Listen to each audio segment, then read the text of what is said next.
is becoming kind of a culture war dividing line. You know, black players make up well over half of NFL rosters, but of the 32 teams in the league, only 3 of them right now employ a black head coach. It's why the league has something in place for years called the Rooney Rule, and it requires teams to interview diverse candidates for the biggest jobs. Now the state of Florida wants the NFL to get rid of that rule. Listen. The NFL's use of the Rooney Rule violates Florida law by requiring race-based considerations in hiring. Florida law is clear. Hiring decisions cannot be based on race. NFL teams and their fans don't care about the race of the coaching staff. They want a merit-based system that gives their team the best chance to win. All right, former NFL star quarterback joining us right now. He's currently a college coach, by the way, at Norfolk State, Michael Vick.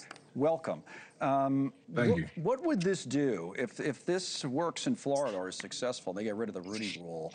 There already are a shortage of black coaches in the NFL and have been for years. What would this do? I mean, look. I mean, as far as I know, it's in terms of, you know, what the NFL stands for, what it represents, they're going to do everything in their power to make sure that it's fair and it's equal for all parties involved. Look, you know, who cares about the rules? You know, we put the most creditable person in place and see no color. Here's what the commissioner said about it. This was like a month ago or so, Roger Goodell. Listen.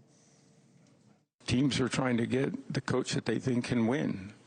So I think taking the time pressure off of that is one of the things we focused on as a league in the policy, to give them that time so that they can make a really good decision that they make independently, but a decision that is based on being able to look at a diverse slate of candidates. And I think that only benefits the NFL. And the Rooney Rule, I think, has done that not just in the NFL, but I think across industries on a global basis. What would you say about how it's working right now, present day, in terms of getting diverse candidates and getting them into those positions? Yeah, look, I mean, obviously you see what's going on, but this is the first time, you know, I'm hearing about this. I've been really locked into coaching at Norfolk State. We down there trying to be the best team that we can be. We had coming off a season where we feel like we should have had more wins. So, hey, look, man, right. You know, it's all about having the most creditable candidate. Was your second year coming up in college, yeah, coaching? Second year. So I know, like you said, the first year, I know it was tough. You only had 1 win, right? So now you're trying to build on that. But just say hypothetically you do, and you know, is that your goal? Is to become an NFL coach? Yeah, or they have to be such a big-time player? Absolutely. Look, I'm going to do everything I can and work as hard as I can, study as much as I can to be the best that I can be, you know, to help my team, to help the coaches around me, to help my players, you know, try to find a way to conquer their vision and exceed their expectations. Well, you'd like to coach in the NFL. You know, who knows? I would love to when the time, you know, permits, and when, you know, it's a creditable situation for me.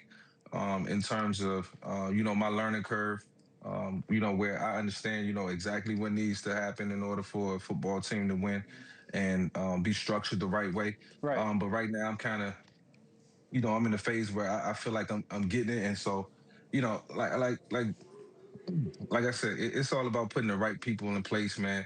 The most creditable people, you know, not seeing color.